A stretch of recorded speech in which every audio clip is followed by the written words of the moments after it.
Welcome back to the neutral site. I am your temporary host, Griffin Libbs. HP cannot be with us this evening as we are watching the Warriors shockingly dismantle the Cavaliers in Game 2. But at this time, I would like to introduce my co-host. To my left, he is the luckiest sports fan alive because he somehow lucked into being a fan of the Lakers, Yankees, Broncos, probably Manchester United, probably Floyd Mayweather. Big Capitals fan. Big Capitals guy, huge Vegas Knights guy, really lucky Jared Clemens. Jared, how you doing? You're only correct about the Yankees and Lakers, and I actually do have... so you're not a Broncos fan? I am a Broncos fan. That's a shame. You know, but here's the thing, I have countless evidence to back up my fandoms on all of them, and I would explain, but it'd take up about half the podcast, and I don't think you all want to hear that right now. We've heard it for the last 6 years. And to my right, he will fight you to the death on why Rafael Nadal is the GOAT of tennis. And he is also the biggest fan of sparkling water. Landon, how are you doing? Did you say I'm the biggest fan of sparkling? That is probably the best take ever on this show. Dude, hey, as long as I'm on the show, I'm steadfastly committed to doing a Rafael Nadal episode. But we'll see. That's for the viewers to decide. Landon, you're the only one here who stays up till 3 in the morning to watch tennis. Well, guess what? It's the French Open, and I'm getting up at 6 in the morning to watch Rafa beat Maximilian Martyrer, who I'm sure you guys have no clue who that is. But that's not important. You are correct. I only know who Rafa is because you scream vamos about every other sentence. See. But anyway, we're going to continue our NBA offseason plans for each team, and we got a couple of really exciting ones today, and we're going to start out with one that this team has had a lot of talk over the last couple of months with the whole Kawhi Leonard incident. That's the San Antonio Spurs. So, Jared, I'll start out with you. What is their plan going forward, do you think? We're starting with him? Yes, we're starting with Jared. Jared. He's going to go off on a tangent. Oh. Hey, So, I just want to say something real quick. R.I.P. HP. I'm really missing that guy right now. He's probably taking a nap. Well, you think he'd maybe call in? Maybe? No. That's a shame. Really hope. I'm surprised he's not here to gloat about the recruit that Chris Mack got. Or about his Jazz and his Warriors. No, his Cavs. He's got, 18 teams now? Yeah. I actually think he is a Manchester United fan. Oh, well. But yeah, Jared, go ahead and kick us off about the Spurs. So, the Spurs offseason is going to go one of two ways. You're either going to retain Kawhi Leonard or you're going to have to trade him. No. That's bold, Jared. Well, that is bold. If you want to go the route of retention, which I believe is what the Spurs are going on, saying, I believe Danny Green the other day said that he believes that Kawhi does want to play on the Spurs still, you have to offer him the Supermax, which it has been rumored that they have done. So I believe they are full on the retention option right now. But should we get some information in the relatively short-term future that he does in fact not want to continue to be employed by the Spurs and wants to play somewhere else, there are two destinations in my mind that make the most sense. I swear, if you say one of them, we know what one of them is that you're about to say. Yes.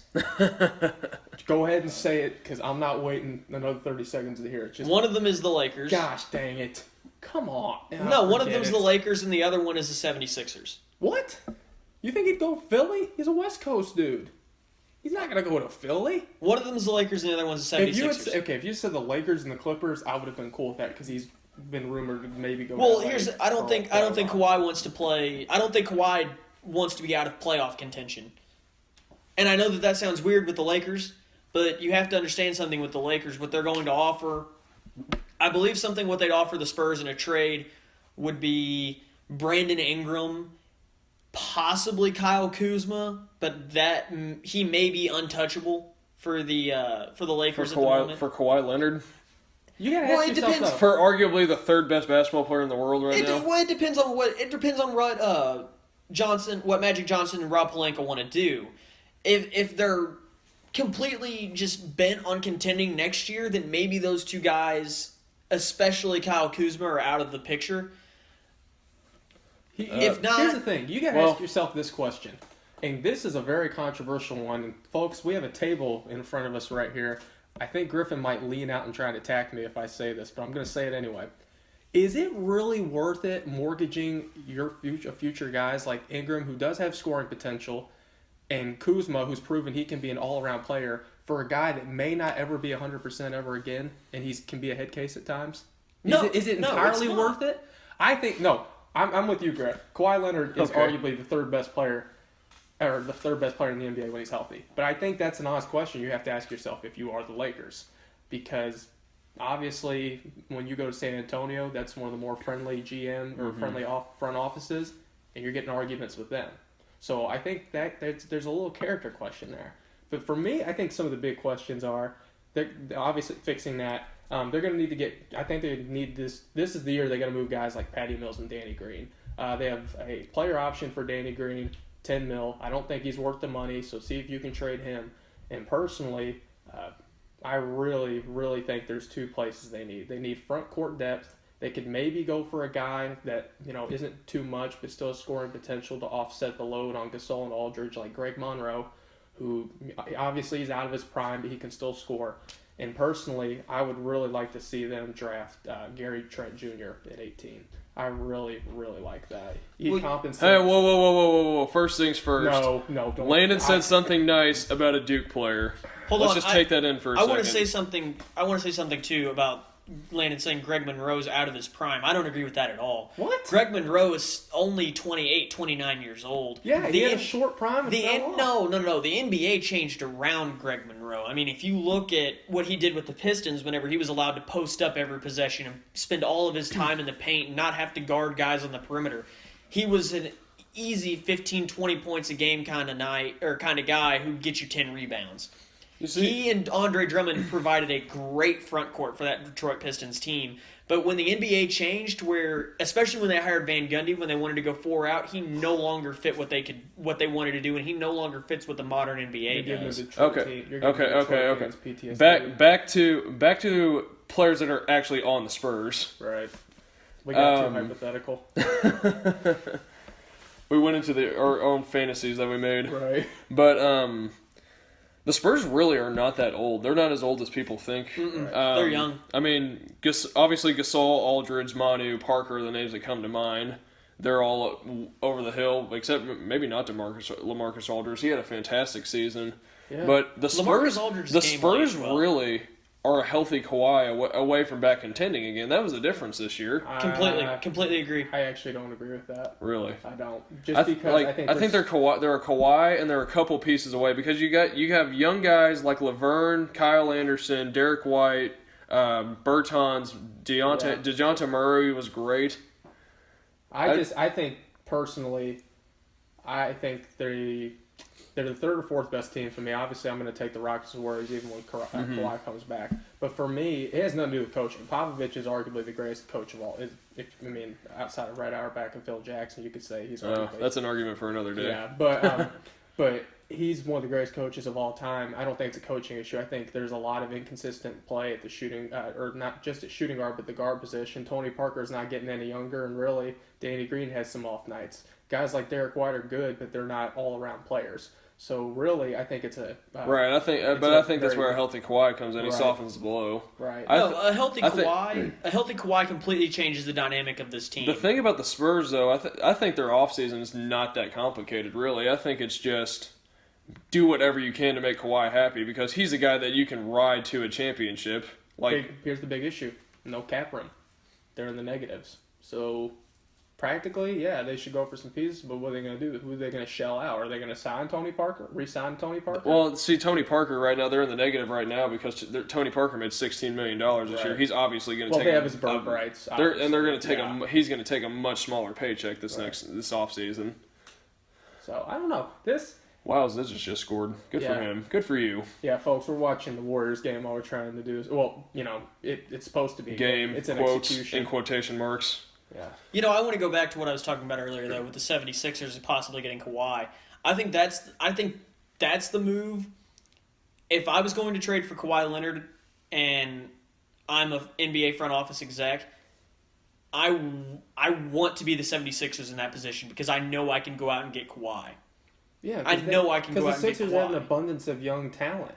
Oh, yeah, completely. Yeah, no, duh. Right. Yeah, and I think Kawhi fits seamlessly into that team. As what he does off the catch as a shooter and the defense that he can bring to that perimeter, him and Ben Simmons, along with Joel Embiid, would be completely unguardable. He'd obviously be an upgrade over a guy like Robert Covington. Robert Covington. You can make He's a a case. poor It's man's. just- He's a poor man's Kawhi. Absolutely. But, Kawhi's a little bit better off the ball, but I guess moving on, we can move to the Sixers if you all want to, since we're on the topic. sure. Well, first, who do you think the Spurs should draft? I already said. You said I've got, you said Gary Trent. Jr. He offers. I'm talking about a Duke guy positively. Forgive me, Big Blue Nation. He talks. You might get a brick through your window tonight. Oh man, but no, he's an all-around player. Obviously, there's some questions on defense, but he has a heavy upside in his athleticism. He is a smart player when the games I've watched, but he's a more all-around version of Danny Green that isn't going to cost as much money, and frankly, he has the potential to be a all-star in the league. So that's my opinion. Worst comes to worst, he's a spot-up J.J. Redick style shooter, and I don't see an issue with that. I like them taking Troy Brown out of Oregon. I think that the Spurs are kind of transitioning more away from their traditional lineup where it was normally Parker, Ginobili, Kawhi, Duncan. We 1, didn't 2, even 3. talk about that. A definitive 1, 2, 3, 4, 5. They're getting more of these like Swiss Army knife types with Kyle Anderson, Kawhi. Troy Brown also fits that mold. At 6'7", he can play the 1 through the 4 really in today's game. We didn't even talk about Ginobili. What if he doesn't come back? Does that change things? No, I don't think it. I mean, that's just a moral loss. I think I think he should be the first six man in the Hall of Fame. That's just my opinion. Oh, he's a first he's ballot a Hall of he's a Famer. complete. He Hall should of be, Famer. but you got people just because he doesn't have the biggest credentials in the world. Yeah. But we'll see. Jared, who do you have then? Then we'll move on. I'm not sure how to say this guy's name. Is it Musa? It's the Musa guy. Musa. I wouldn't be shocked just because Spurs and Euro guys. Yeah. No, the way the Spurs develop European players, EuroLeague guys, he's sort of like what Griffin was talking about, a Swiss Army knife. He's a 6'9" small forward with a 7-foot wingspan who can guard multiple positions. But that's interesting now with all the Spurs assistants leaving to take head coaching jobs. That's a good point. I don't even have him going to the first round just because there's so many questions. He does have a lot of upside, but you could make a case he's the more controversial European prospect between him and Doncic. Just because he's younger and doesn't have as much sustained success. But the Spurs have a record of developing these. Oh, if you're a these Euro guy and you players. go to San Antonio, chances are you're going to do something. Yeah. So All right. I have a lot of faith in the Spurs. Right. Well, moving on to the Sixers. They were kind of the darling of the NBA this year. Really young team. They made nearly. I had them going to the finals. Right. That turnout. Thanks, But- Ben Simmons. Obviously, the future is very, very bright for them. They have 7 picks in this year's draft, I think. So, I mean, what is the direction for them? Landon, we'll start with you this time. So, one thing you didn't mention either is that they have, in practical cap space, they have Right. $30 million. Right. I All don't those think rookie this, deals. Yeah, I don't personally. Yeah, wait, it's like 2K when you get all the good guys and then finally, you got to pay them later down the road. But I think this is, and I think Jared's going to disagree with me. I don't think this is a team you really need to, let anybody walk. If you can resign every single guy, that includes a guy maybe like J.J. Redick. Now, I think they get a cheaper option, which I'm going to talk about later. Yeah, they're not going to pay him $23 million I this year. wouldn't either. I think they just did that last year because they could. I think they need to get some depth in the front court too that would help. And a guy that, like I said, you've got $30 million. You need a scorer when Embiid's off, or another scorer in the front court when Embiid's on the bench. Get a guy like Derek Favors. I think that would actually not be a bad pickup. Favors adds a little bit of the mid range. And obviously, he's not as good as he was, say, 3 years ago, but he's still a scorer. And, I'd say maybe like 10 mil for him, maybe 11, something like that. Yep. You can I'd give him afford that. 12 million a year. Something like that. I'm not a huge fan of the whole like a LeBron going to the Sixers or a Kawhi going to the Sixers because I don't think they need another alpha dog in there. Well, you don't need to disrupt team chemistry. Right. Well, like LeBron- they have 2, potentially 3 alphas in that group. Folks, we're not saying LeBron James if the 76ers want. We're not saying if LeBron comes to the Sixers and say no, LeBron, we're good, we don't want it's you. It's not a necessity, but no. I'm serious. I don't think they need to actively pursue. The only guy I can see them maybe saying, like, yeah, you could cut him would be Jared Bayless. But you can't because the jury's still out on Markelle Fultz. Well, the Markelle Fultz still turns out to be Well, I mean, you Markelle have Fultz. Simmons to run the point, though. Right, but okay, you got to have depth. What happens if Simmons gets hurt? You got to have somebody. Right? Bayless is a proven veteran. At the 10th pick, too. And that's what I'm about to say. I'm going to catch heat for this because I just said that they need help at the power forward position for depth. I think, and this is a guy that you're not seeing many people take within, even the top 15. I think they need to take Lonnie Walker. Now, here's why I've got Lonnie Walker. A lot of people are going to scratch their heads and say, why would you go for Walker, who was maybe a little middling and inconsistent? Because I just talked about why they're not going to pay J.J. Redick and they need a spot-up shooter that they absolutely – that's a necessity. You want to talk about necessities. That team, Covington can shoot the three, but he's inconsistent. J.J. Redick, teams were locking down on him. You didn't have anybody else to really turn to. Ben Simmons needs space guys.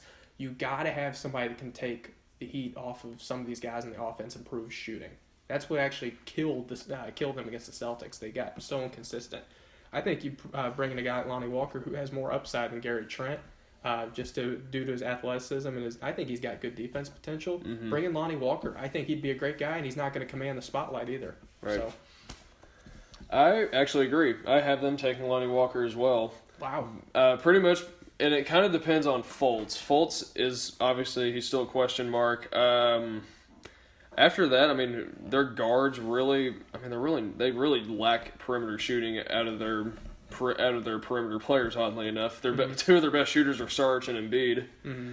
But I mean, Lonnie Walker's he's a really good shooter. He can come in and fill that void right away. Mm-hmm. I've seen a lot of people having Mikal Bridges go to the Sixers. He would be a perfect fit on that team. Yeah. I personally don't think he falls to him. But I think they need to go a shooter in this draft more than they do a big man, just because I think they have the depth there. That's good enough. Embiid and Sarge are more than enough. You could move. A lot of people, from what I've seen, they got Sarge at small forward. Sarge is perfectly capable of playing the four. Mm-hmm. But, I mean, like I said, when you got Embiid on the bench, Sarge isn't known as the greatest scorer in the world. Bring in a guy like Favors. You got the money to do it, and he's not going to cause that big of an issue. Jared, who you got? I've stayed quiet about the 76ers thing while they've been speaking, because I have what most of you will probably consider a pretty hot take here. Oh, boy. Not another one of these. If only HP were here, he would go off. I think the Sixers should stay away from signing LeBron. Jared, what's that have to do with the draft? Well, you didn't let me get my piece in before you all started going to the draft. Right. No, so, I think that's the definition. You're not, so if LeBron James showed up, arguably the greatest player of all time, if he showed up in Philadelphia and said, "I want to come play for the Sixers," you tell him no. You're crazy. Here's the thing: I don't think you can tell him no, but sort of like what Griffin said, I don't think you should actively go out and try to recruit him, right? Because I'm not sure how he fits with Ben Simmons. Who cares? Well, listen. He's the greatest. Okay, I'm not going to get into this argument. He's arguably the greatest player of all time, and that team is an automatic. They wouldn't have any competition in the East beside the Celtics. No, I agree. But here's the thing: Ben Simmons is completely useless, absolutely useless without the ball in his hands. I understand that argument. He can't shoot. I kind of feel like LeBron would stunt his growth. I sort of agree with that as well. I feel like unless LeBron's willing to take a complete off-ball role, just all the time, which I think takes away the best aspect of his game, which is his passing. You put the ball in LeBron's hands, and he makes everyone else on that floor better. Okay, I can understand this. So if you put him with Ben Simmons, who has the passing of LeBron James, but basically nothing else. Still, if LeBron says, "I want to go to your team," you say yes. But I understand what you're saying. I get that you say yes, but honestly, I feel like if you bring LeBron on, then you have to bring Ben Simmons off the bench. Okay, back to the main topic here. Since we've got 4 other teams we got to cover. Right. Who do you have them drafting? Griffin said this a second ago, but Mikal Bridges, I mean, he fits what they're doing completely, absolutely perfectly. He's hometown guy too. Yeah, he's that 3D sniper. He's Robert Covington, but with a higher ceiling. I have him obviously going to Denver. I've got a feeling he's going to drop. He shouldn't, but I think he will. But we'll see. Tell you what, we got to talk about another team in the Northeast.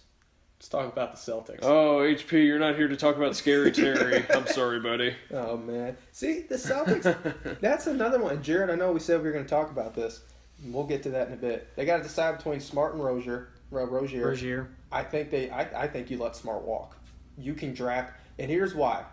Smart has never proven he can be a bona fide offensive star. He's very good as a garbage man. Does he need to be though? No. If he's out on the floor with Kyrie, Gordon Hayward, and Al Horford, he doesn't need to be. Why would you pay Marcus Smart $10 million when you can go and draft Dante DiVincenzo for even less, and he can do everything Smart can, and he's a better offensive You're kind of rolling player. the dice there though, because you don't know if Dante DiVincenzo will be there. And you know what you have in Marcus Smart. You don't really know. Maybe get a guy like Jerome Robinson. I mean, I love DiVincenzo. I think he's going to be the big ragu. The big ragu. How could you not love him? But I don't think he's going to be. I like the comparison to Marcus Smart. We don't know if he's going to be like that. No, we know what Marcus Smart is. But my thing is, I am not. If I'm the Celtics, I already have a vision and plan. I have Scary Terry, who just proved this playoffs. Yes, he had a few bad games. Mm-hmm. Might have cost him Game 7, but he had a very good series. HB. Yeah, sorry, HB. I had to get my dick in. And Rick Pitino, I guess. Yeah, whatever. Who cares what Rick Pitino thinks he's anymore? made enough money to not care anymore. But anyway, Scary Terry has proven that he can be the next guy for them. Like, Ainge has a great track history with draft picks, obviously. Right. So, he's just proven that with Scary Terry again. But personally, if I'm Celtics, I'm not. If somebody like the Suns offer Marcus Smart $10 million, let him walk. You can get a guy like DiVincenzo, Jerome Robinson. Heck, Aaron Holiday could be that low, and you could still get a guy like that. So I think they let him walk. They don't have the rights to Aaron Baines, which is probably the biggest unsung hero of that team. Oh, I think you've got to retain him. He's the piece that makes the Celtics go. This is kind of a forgotten guy, Daniel Theis, yes. the rookie out of Germany. He got hurt, and he was having a really good season up until, absolutely. And that's kind of why Baines emerged. Yeah. Well, there's also two guys that got hurt, and honestly, I'm telling you right now, if these two guys hadn't gotten hurt, we'd see the Celtics in the finals right now, and I believe they'd be up 2 on the Warriors. No, they wouldn't be up 2. Oh my goodness! They would take Game 1. Dude, I got Steph burned Curry from that just made 9 threes tonight. You're gonna tell me that a guy like Scary Terry would have stopped? Oh no, there's 2 guys right now that if they hadn't gotten hurt, and this Celtics team would have been able to play a full healthy season with both of those guys, they'd be in the finals right now. And one of them is Gordon Hayward, and the other one's Kyrie Irving. So they would have made the finals with their 2 All-Stars. No, that's a bold take. Here's the thing, though. You have that young team, which we saw push the Cavs to 7 games. You mean they pushed LeBron to 7 games? Yeah. Their starting point guard was Terry Rozier. Right. I mean, I love Terry Rozier. I love watching him play. He's so much fun to watch. He is. He's so much fun to watch. I'll give him that. But Kyrie Irving is a much superior player to Terry Rozier. Yeah, Kyrie's probably a future first ballot Hall of Famer. And if you have Romeo's a much superior player to you. Yeah. Well, and if you have the ability to bring either Jaylen Brown or Jason Tatum off the bench in place of Gordon Hayward, who is a bona fide superstar as well, I mean, that team, there's no other team that could have stopped them. The Warriors bench really isn't as strong as what it's made out to be. Here's something for you all. There was a report that the Celtics are looking to trade up to draft Mo Bamba. Yeah, I saw that as well. The Mavs apparently what they want were offered a package that included Jaylen Brown, and they said no, they want Tatum. No. Should the Celtics trade all their pieces to get Mo Bamba? No, not Tatum. No, Tatum. Look, you're gonna make me have. No, I'm not saying just Tatum. We want any other pieces. I'm already mad enough. I gotta say 2 things that are nice about Duke players tonight. So no, dude, Tatum. Oh God, Tatum is the future. Arguably, is the future of the league with Donovan Mitchell. Tatum. Oh. Why not? Yeah, I disagree with that completely, but keep going. He's a big time player. His maturity and poise is light years ahead of his age right now. He dunked on LeBron. There's that too. God. But no, Tatum. I think Tatum sticks around and he becomes the next Paul Pierce in Boston. I agree with that. I agree with that. But and here's my hot take. I think you trade Gordon Hayward. I agree. I was about to get to that. I think you do. And Jared doesn't like that. But here's what it is, Jared. You have Jaylen Brown and Jason Tatum who can both play that wing, and they can do just about everything. Or Tatum, I think, is going to be able to do everything that Hayward can. You don't know if Hayward's going to come back 100%. I know in our day and age we have the technology that they didn't have back in the 80s and 90s. But it's still never a guarantee. An injury like that is a mental thing. I was about to say, you can't compensate for mental. It's just if I'm putting all my eggs in the Tatum and Brown basket. Right. If I'm Boston, I would rather trade Gordon Hayward before I trade Jaylen Brown. Right. That's just me though. Okay, and I see where you're coming from that. And I get that I'm a Butler guy. I go to Butler. So Gordon Hayward is like Jesus to me. I absolutely love Gordon Hayward. But I'm telling you, and I'm telling you right now, Gordon Hayward is going to come back from this injury, and he's going to be very, very close, if not better than the player he was before he got hurt. And I think if you can trade up to draft a guy like Mo Bamba, who is going to suck up so much room on the inside and just absolutely be a nightmare defensively. I think he's going to be great. I really like Bamba. I think you trade up to the Atlanta Hawks position at number 3 to take him. They're not going to take him. They'll take Jaren Jackson, I think. I think if you offer a package of Jaylen Brown and a couple of first-round picks and maybe Terry Rozier, because we see that Dennis Schroeder wants out of Atlanta. Right. If you can bring Schroeder off the bench of that Celtics team, right. I mean, my God. Let me preface this, though. Before we move on, and I'll ask you guys who you think they should take. This is in no way, shape, or form Gordon Hayward's fault, obviously. This is not saying anything about his talent level. He's one of the best players in the league. But you have 2 young guys, both of which can be future All-Stars. I still think Jaylen Brown could do it. If there's a team that's lot, you could keep adding to those picks. Ainge has done a great job of mixing present with future. He's gotten the star power to compete for championships now, and he's just stockpiling. Yeah. He is the anti-Billy King. But there has to be a point when you stop acquiring assets, especially picks. Why? Because you can't just keep. You can if you have the talent already. Yes, but these guys get hurt. You have to have insurance. You have to have insurance. You have to. I get that. You have to bring in established players every once in a while, because if you look at what teams like the Kings did, where they had all the draft picks in the world. Okay, but that's the Kings. So what about this? Back to that Gordon Hayward trade. You get rid of Gordon Hayward, you lose $30 million, and you can spend that on re-signing Marcus Smart. You re-spend that on signing Terry Rozier. But how many teams? You spend that on re-signing Greg Monroe. But here's the thing that you have to look at that too. What team that has that kind of cap space is going to trade for Gordon Hayward? Mavericks. I don't think the Mavericks would. Maybe the 76ers. I don't think the Mavericks would. I think the Sixers would. The Sixers would, I believe. In division rival, though, that's tricky. But I don't think Danny Ainge would trade even the Yankees and Red Sox trade every once in a while. The Yankees and Red Sox have traded once in the past 15 years. Yeah. Okay, anyway, before we move on, hold up, though. You have to find the right team to take Gordon Hayward, and I don't think you can trade him to a team that has a ton of cap space, because I don't think they'll want to do it. So you're going to have to match salaries, which means that you're really not getting anything out. You very, very rarely get back what you give in a superstar trade, so you have to be wary of that. Right. All right, before we move on to, let's go another East Coast. Let's go with the Magic. Before we move on, who do you got them taking? I would love to see them go big, but it's a pretty guard-heavy draft. And by the end of the first round, all the best are going to be gone. I have them taking DiVincenzo because I know Danny Ainge is really, really high on him. I mean, like maybe Mo Wagner, but you don't see many people saying Mo Wagner is a first-round talent. I love Mo Wagner on that team. Well, of course, that'd be he's nice. a Big Ten guy. That'd be nice. All right, anyway, before Griffin gets on Big Ten rant, Jared, who do you let me have tell you about taking? the Big Ten. Do this. Dante DiVincenzo. Yeah. His potential as a bench scorer, which is what the Celtics need more than anything. Their scoring falls apart when they go to their bench. He's a glue guy. He would fit that team. Perfect. He's the perfect player. He's a junkyard dog. He's like Marcus Smart. I love it. I hate Villanova, but Dante DiVincenzo, if you ever listen to this, man, I love you. I've watched you play in person 5 or 6 times now, and I'm telling you, you are special, man. The big regular. Right. Actually, I'm not even sure if I have, because we did a mock draft here. I'm not even sure if I have DiVincenzo go. That was before the deadline, though. Yeah. We didn't really know if he was going to stay or not. I didn't have him originally either. I actually have the then Celtics. He said he's staying. I actually have the Celtics taking Jacob Evans. I like that too. I like him. I haven't taken Jacob, and then I have DiVincenzo going to the Sixers in the 27 pick.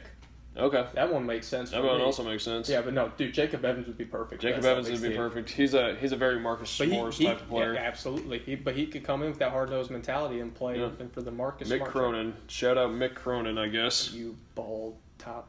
All right, winner. Magic. God, they suck. Wow, this team. God. Wow, this got depressing quick. We went from a good amount of winners to the Magic. There's nothing magic about it. Well, I mean, they have good. What can we say that's good about them? They have good prospects. Can we say that the Mavericks string of losing potential superstars as soon as they get off their rookie deals is most likely going to continue this year with Aaron Gordon? Okay, here's a question. someone's going to offer Aaron Gordon. I don't know who. Someone's going to offer Aaron Gordon a max or a near max deal. Do the Magic match it? I think you try and. I think you don't think so. I think you go sign and trade if you can, and here's why. I'm not convinced Aaron Gordon is the long-term solution there, not just because of his talent, but I don't think you have the concrete possibility to establish talent around them because they don't have the best capital to do it. I say you draft a guy like Colin Sexton, who I have them taking over Trae Young, just because I think Trae Young. I think a lot of teams are just going to think he's undersized and doesn't have the highest basketball IQ, and they'll take a guy like Sexton, who I think is more explosive and is a better defensive prospect. But if you can, go ahead and see if teams are willing to offer you a couple future first-rounders, build around Sexton, because Gordon, while he's good, I just don't know. I'm not convinced Gordon. I think somebody's going to remember Tyler Johnson? I'm not comparing him to Tyler Johnson, but the someone's going to overpay him. If you're the Magic, that's the last thing you want to do. Right. You want to, and obviously they have enough money tied up in Fournier and Bismack, Biyombo, and Vucevic. The Southeast isn't the best division either. I mean, you could Miami, and I'm a Miami fan for the record, everybody. But I think you draft Colin Sexton, and then you try and get a guy. You don't need to make a big splash, but you got to try and see if anybody's willing to take on Ross or Biyombo, which they won't. But you have to obviously. I don't think they should give up on Biyombo quite yet. I mean, he's only 25. Well, apparently he's 28. People. He's entering his prime now. Right, but I wouldn't mind trying to see if you can do a sign and trade for his own either, because I think that's the big one. I think they just need to let him go. Yeah. I mean, that ship is long gone. Right, but I think they should try and bring in guys the original Luka Doncic. Yeah. I think they don't should add me on that. Yeah, I think they should try and bring guys in like Ed Davis or Amir Johnson, who give them some depth and an insurance plan if Gordon leaves. But that way you're not taking the spotlight and the star away from a guy like Sexton. I like trading Gordon for future picks just because it's going to be a long rebuilding process as it has been. Mm-hmm. But I mean, they just have to build through the draft. I mean, it's the only way. Shaq Gordon isn't walking through that door. Let me tell you that. Shaq came through the draft, and so did Penny. And they both left. Well, they both left. That team was good while they were there. T-Mac was there, too, for a little bit. Yeah. But here's the thing. Aaron Gordon, he's going to get a max contract. I don't think he's worthy of it. I don't either. I don't either. But he's restricted, and you have to overpay for. He's a stretch four, but he can't shoot. He just had the highest 3-point percentage of his career, just over or just under 33%. I don't quite remember. I mean, it's not terrible, but it's not. It's slightly below average. It's like Thad Young level. And top 5 player of all time. I'm not sure what to make of Aaron Gordon still. We know he's uber athletic. We know he can put the ball on the floor occasionally. Did you use the term uber athletic on this show? Yes, I did. Oh my gosh. But his ceiling, he still hasn't reached his ceiling yet. His ceiling is really high, but I just don't know if he'll ever get there. Right. And I don't know if someone would sign and trade for him because they know that the Magic probably won't match that offer. Because I don't think the Magic think he's worth a max contract either. And it's really the cardinal sin of rebuilding is to offer a guy a huge contract at the start of a rebuild, which the Magic are obviously starting another rebuild. Mm-hmm. So I'm going to say they need to take Sexton. If you lose Aaron Gordon, sorry. If he comes back, great. But I'm going to keep rolling with the Butler bandwagon here. I mean, Shelvin Mack led the team in assists this year with 3.9. Wow. That is awful. Oh, okay. That is terrible. Why would you put that up like that? I mean, I know you want to bring fair and awareness, but it's like, this guy led the team with 3.9. No, I love Shelvin Mack, dude. I love you too, but 3.9 assists. I mean, they got to upgrade at that. And Colin Sexton, I think, makes a lot of sense wherever. What do they pick at? 8, right? 8, yeah, they pick at 8. No, 9. Or what is it? What are they? 6. Okay, 6. Colin Sexton only averaged under 4. He averaged under 4 assists a game at Alabama, though. Yeah. Better. I have them taking Trae Young because I think they're going to lose Aaron Gordon. Someone has to score the ball. And Trae Young can obviously score the ball very, very well. I just see Trae Young, a lot of teams scratching their head and saying, it's kind of just too risky in him dropping. Trae Young is the biggest risk in this draft over Luka Doncic. I don't think – I mean, yeah, he is. He's probably not going to be very good his first couple years, but the Magic aren't going to be good themselves, so I don't know, man. Michael Porter Jr. is kind of roll the dice? Too. I agree because you've got to see how he comes off that back injury. But Trae Young, I mean – the talent's there. I don't think the Magic take him because I think the Magic are really looking to get back into playoff contention in the next 2 or 3 years, just because it's been so long. Right. Well, speaking of things that have been so long, we've been overdue to talk about the Jazz. Just because. And HP's going to miss Donovan Mitchell night. All right. This was not intentional, I promise. Yeah. Well, I really think they should trade Don the Baptist. I was expecting HP to run through that He's door. terrible. No. They should trade the second best rookie in the NBA. It's the Jazz. They're not going to make a big splash. They're focused on internal improvement. I really don't think they need to bring back Dante Exum. I think if you want to do a sign and trade because he's a restricted, bring in a guy like Ray Felton that, that could come in and be just as well. They have $11 million in cap room. Personally, I think they should take Troy Brown at 21. You talked about him going to Spurs. They need wing depth. You can get a guy like Keita Bates-Diop. I personally like Troy Brown there because I just think he has a higher upside. He's got more athleticism. But they really need wing depth, and I really think this isn't a team we don't even really need to talk about much because they're just so straightforward, really. Yeah, they are. They're an ideal picture of what a small market team should do. Yeah, and they were successful doing it. People are like, well, they lost the playoffs. They got lucky. They kind of got lucky with Donovan Mitchell turning into a superstar. But I mean, just that perfect combination of youth and experience in Ricky Rubio. I hope they gave that scout a raise. They should. And I want to build off what Griffin just said with that mix of youth, experience, whatnot. That's why I think that they're going to draft Jalen Brunson. You think they're going to go with that? Yeah, I mean you could just think they need depth behind the point guard. The way that he plays the game, just that speed up, slow down sort of, just knowing when to pick it up, knowing when to pull it back, just making the right plays consistently over and over and over again. That is Jazz basketball at its absolute best. And he's still sort of young. He's got the experience that they look for. I mean, he's a winner. He's won 2 national championships at Villanova. He is a winner. I think he would be completely perfect on that Jazz team behind Ricky Rubio, and possibly even starting if Ricky Rubio maybe doesn't live up to expectations. I mean, there was a couple of times this year where maybe he was looking pretty questionable. Griffin, who you got? Because we all know we've been saving the main event for who we're going to talk about tonight. The Jazz are a really, really good defensive team. I don't think that needs to. I think that's obvious. Guys like Donovan Mitchell, they need a scoring punch, and they can get that scoring punch with Aaron Holiday out of UCLA. He's a dude who averaged over 20 a game as a freshman. He's undersized, yes, but he's an incredible competitor. He's a really strong attacker. He's got a really good jumper. He needs to develop a little bit. He can still be immature at times, as we saw against St. Bonaventure when he had 10 turnovers in the tournament. But he's a guy you can bring off the bench for short spurts, be an instant offense off the bench. Yep. And then for the main event, folks, can I say something about the Jazz really quick though? Yeah. Yeah, go for it.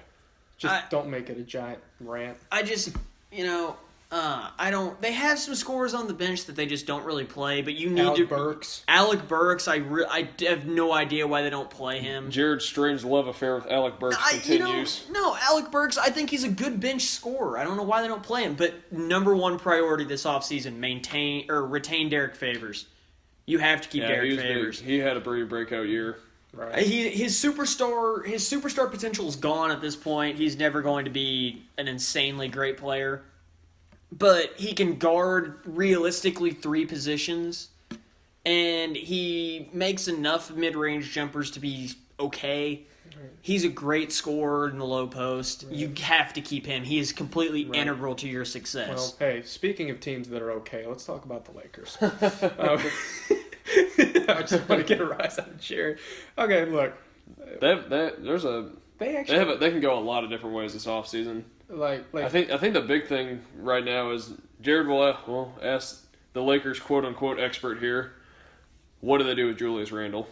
They're gonna have to let him walk. No, I think this depends.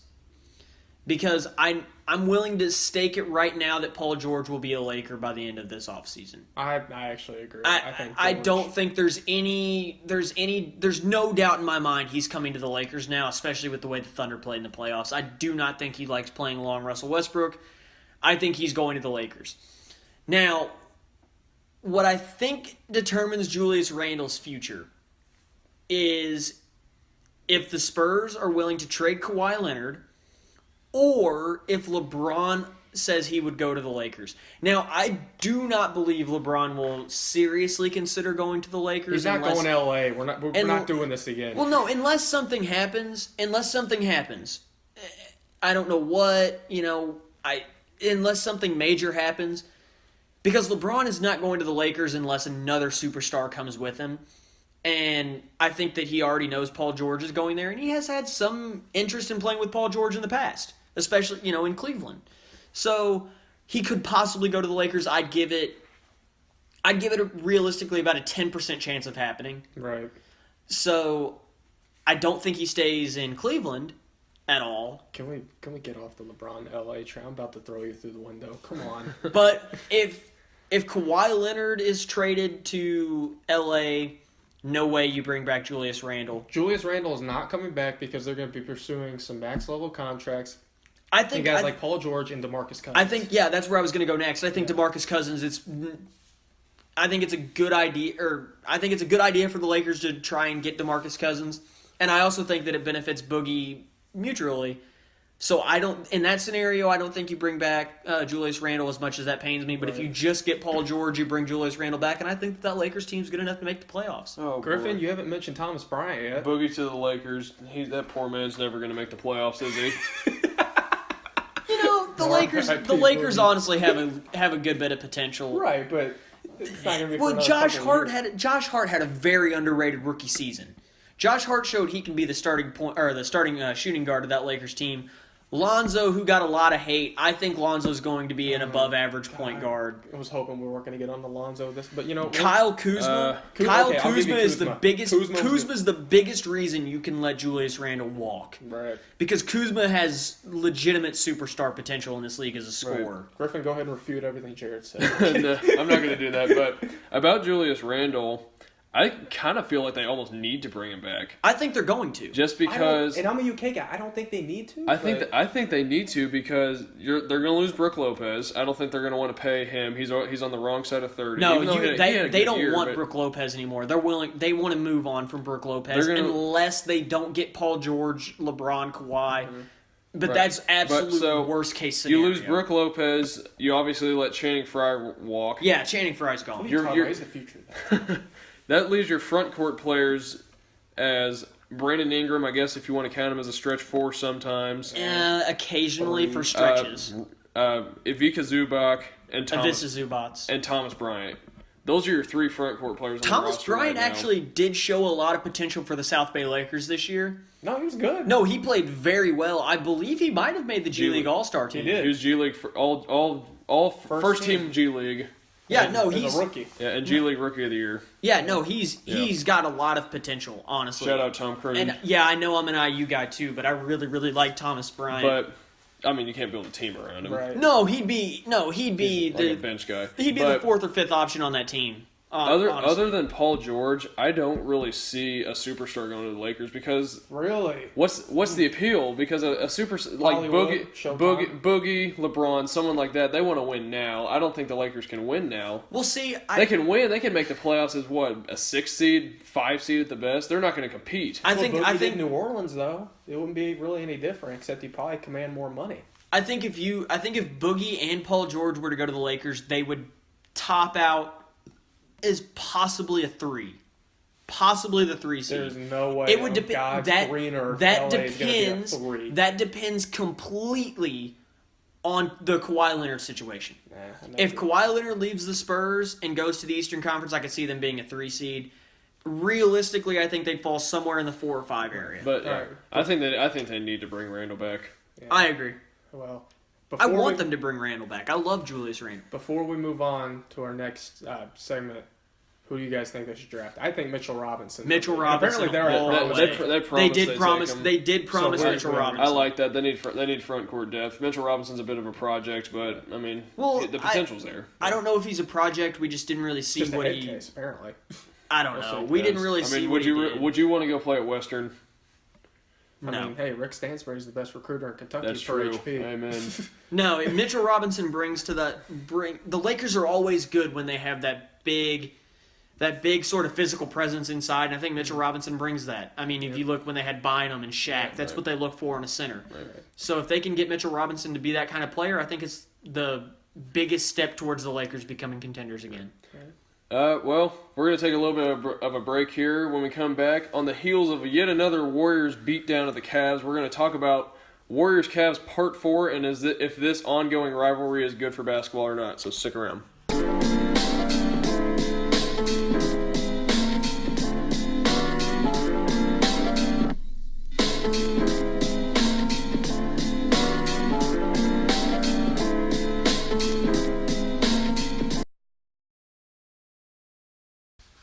Welcome back, everybody, to our final segment of the night. We just watched what was quote-unquote supposed to be a game between the Warriors and Cavs, and with a little intuition here, It was a murder. Yeah, it was a murder. Yeah, we witnessed a murder. But we thought about it, and I think the real question we all want to address tonight, obviously this is the fourth episode between the Cavs and the Warriors. And the real question is this good for the NBA? Obviously, a lot of people don't think so. But Griffin, we'll start out with you. Do you think this is good for the NBA? There's a lot of ways to look at it. I mean, for people, you see a lot of people on Twitter they're mad that this is Warriors Cavs Part 4 because people don't like to see what they expect. They want to see the unexpected. They want to be surprised. But honestly, I really think this is good for the NBA. I do too. I think Warriors-Cavs playing for 4 consecutive years is good for the NBA, and the reason why is because it forces teams to be better now. Mm-hmm.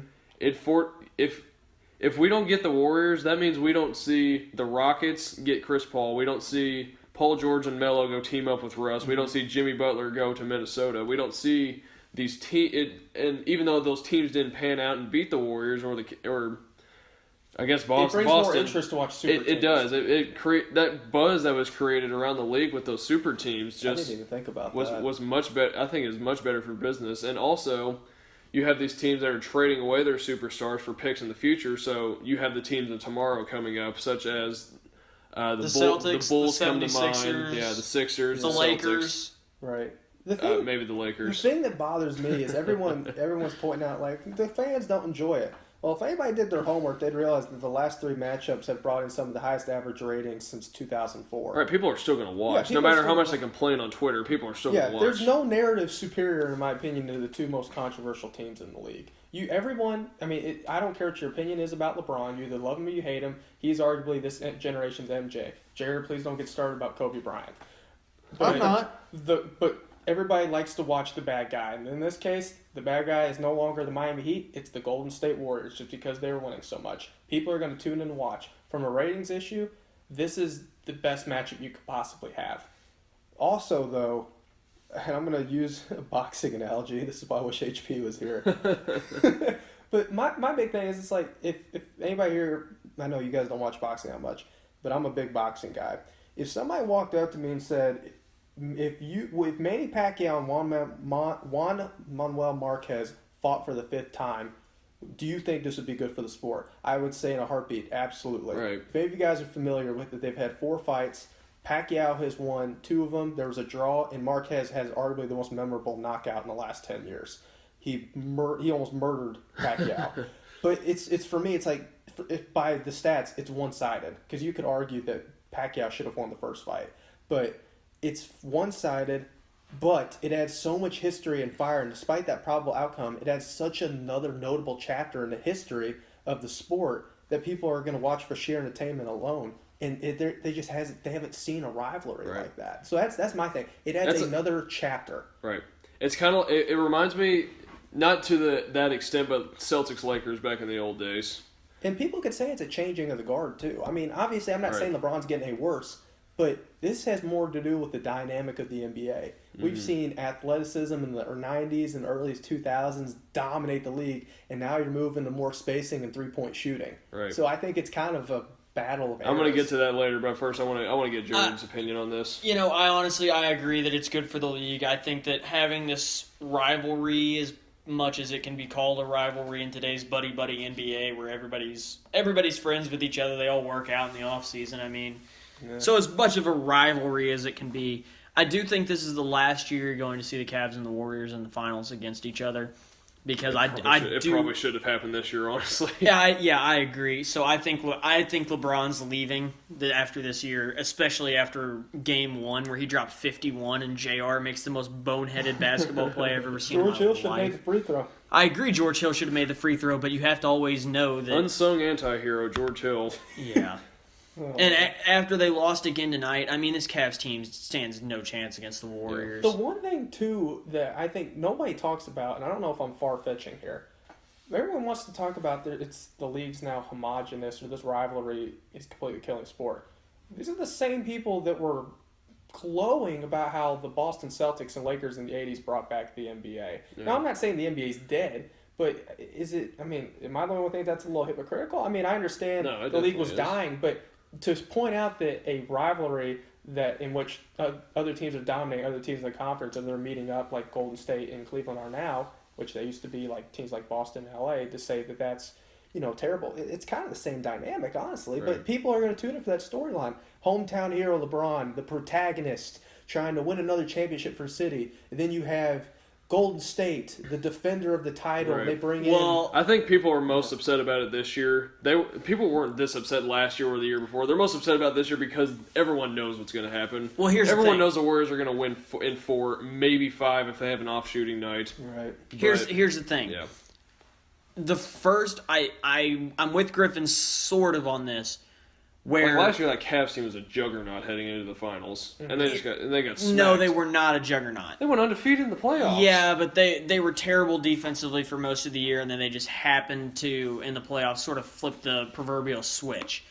So I agree that in the first 2 years, you didn't really hear that it was bad for the sport because it was competitive. I mean, it went to 7 games both times, correct? Which one? Or 6. No, 6. It went 6 in the first one. Yeah. It went 6 in the first one. There was the what if Kyrie and Kevin Love hadn't got hurt, because I think that the Cavs would have beat the Warriors that year. Right.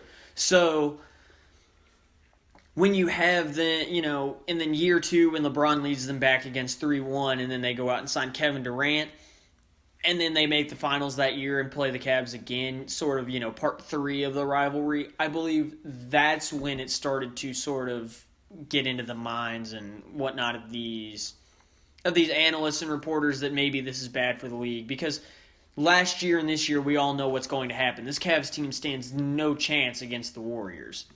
I mean, it's like a miracle of God, honestly. No, honestly, it'll be or J.R. Smith apparently. the worst case scenario for the Warriors, and I mean, absolute worst case is a gentleman's sweep in 5 games. Yeah, that's absolute worst case.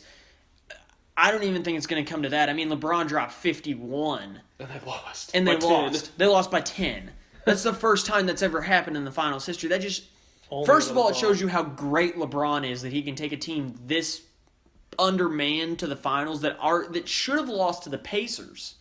If they should have lost to the Pacers. They would have if the refs Please knew. Don't get Griffin started. They would have lost to the Pacers if the refs knew what goaltending was. That's all I'm going to say. Oh, boy. Okay, but no, they should have lost to the Pacers in all seriousness. And if they weren't going to lose to the Pacers, there was no chance they would have beat a healthy Celtics team. So I agree that it's good for the sport because it builds up the rest of the league. It gets people thinking about these what ifs. I mean, what have I just spent talking 2 or 3 minutes about is the what ifs. Right. So I think it's good for the league in that regard. I think this is the last saga of it, so enjoy it, and you'll see whatever, they should just call it LeBron against the Warriors, because it's basically what it is. Because, I mean, whatever team LeBron goes to next year, unless it's on the West Coast, you're going to see the LeBron and the Warriors again. Yeah. Mm-hmm. So I think it's good for the league. I think it's building up other teams. You're sort of seeing teams have to make that decision of, do we want to compete now or do we want to compete in 3 or 4 years? NBA dynasties never last as long as they should, or as long as people think they will. I mean, look at the Lakers. Look at the Lakers. Shaq, Kobe, D Wade, LeBron. Exactly. And I think the Warriors are the next piece of that. I mean, and I guess you could argue the Cavs too. I disagree. I think it's just going to be a matter of some of the guys. I think There's some of the players like Curry, even Thompson can be injury prone at times. That obviously. No, I don't think, that's what I'm basing that off. It's not going to be like Shaq, Kobe because there's not that team chemistry. There's not that disruption in chemistry. No. You have guys willing to take pay cuts for the Warriors. You know the one time that they got Shaq to do it. Shaq dunked it in preseason, yelled at Mitch Kupchak, "Pay me as loud as he could." You ever heard that story? Oh yeah, no. Yeah, so I think it's a little different. Well, it's a different era too. It's a different era too. Griffin, you said you were going to circle. Yeah, I wanted to circle back to that. We're getting back to that team thing. I wanted to circle back to that. The Cavs-Warriors saga, it's too long to call it a series anymore, but it's not only good for the league. Yeah. This series, this saga is great for the sport of basketball, I think. And here's why. It mostly has to do with the Warriors. Our generation grew up watching Kobe, grew up watching Allen Iverson, Melo, prime Melo, not terrible Thunder Melo. Yeah. LeBron. Not even LeBron, really, but Paul Pierce, guys like that. Guys who... KG, who just don't disrespect Kevin Garnett. Let me get to my point. Let the man get to his point. So guys like that, where they just come down the floor, dribble, crossover, whatever, ISO move to score. And, that's not good basketball. You fast forward to this day, this next generation of basketball players is watching this Warriors team that shares the ball, that communicates so well on defense and offense. They play true team basketball. And I think that's just great for the sport. It's bringing up an entire new generation of good basketball players. And for these kids to see how this brand of basketball is beating arguably the greatest player of all time, not just beating him, destroying him. Well, it's not destroying him. Something. Well, LeBron is the team. So LeBron is literally LeBron's past 4 playoff series have been some of the 4 best of all time. Right. And when you look at the finals, he's had arguably I'd say 2 of the 3 or 4 best finals performances of all time. Yeah. He should have won Finals MVP when Andre Iguodala won it in 2015. Well, another thing. I like what Griffin's saying. If you've ever watched the Golden State game, you will notice how intricate and how highly intelligent their offensive sets are. It adds a newfound level of intelligence to the league instead of just the dumbfounding and the game in general. Right. Instead of just, athletic, let's just go to the rim as hard as we can. It adds more complexity to the game. And with every good business, innovation is key. And that's why I think this is successful in the NBA. I really do agree with your opinion on that, Griff. But yeah, so I think, does anybody got any last words they want to say before we cut off for episode 13? LeBron goaltended. Oh God, come on! Changed my mind. Come on. You're gonna have the viewers thinking that the ball hit the backboard and then LeBron blocked it. Whatever. And also Oladipo. I'm not gonna say anything bad about Duke. Come on. Keep watching this series because this is probably the last series you'll ever see LeBron James in a Cavs uniform. For a minute there, I thought you were talking about our show.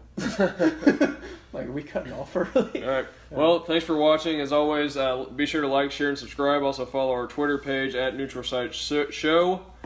Thank you to all the people who have continued to watch us this whole time. I don't know how you've done it, but thank you. Landon, if you want to sign us off. And most importantly, don't forget, stay neutral. Until then, we'll see you all next week.